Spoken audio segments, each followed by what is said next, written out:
сейчас для нас открываются совершенно новые возможности. Это касается всех направлений в сфере туризма, и в том числе, я хочу сказать, вот о таком направлении, как суббренде «Шелкового пути», это гастрономический туризм. Мы не конкуренты с Казахстаном, мы дополняем туристские продукты друг друга.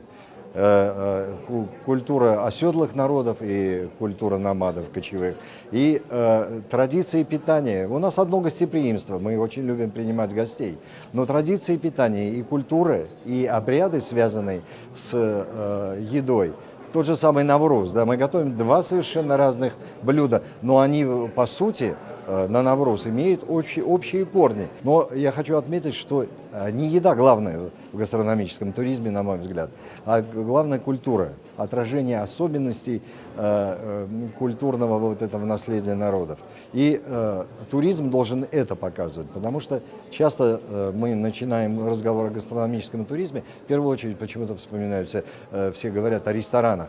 Да, рестораны, особенно высокой кухни, национальной кухни, они должны быть. Но вместе с тем, если мы говорим о шелковом пути и о традиционных рынках, на которых мы продвигали этот продукт, на западных, и вот сейчас начинаем продвигать на растущих азиатских рынках, то, конечно, это в первую очередь мы должны говорить о впечатлениях, о туристском опыте, который турист приобретает в своей поездке. В том числе еще гастрономия является же и сувенирами вкусными. Вы же знаете, козы, например. Я вот сейчас собираюсь купить козы и специальное тесто, которое у вас, оно у нас тоже есть, но мне очень нравится арзу. Это очень тонкое тесто для бешбармака. Вокруг шелкового пути у ЮНЕСКО много разных направлений.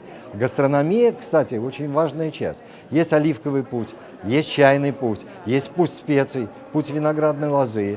То есть объединение вот этих путей уже нам позволяет говорить о том, что та отложенная идея, о которой мы в свое время говорили, создать новый проект «Великий гастрономический путь».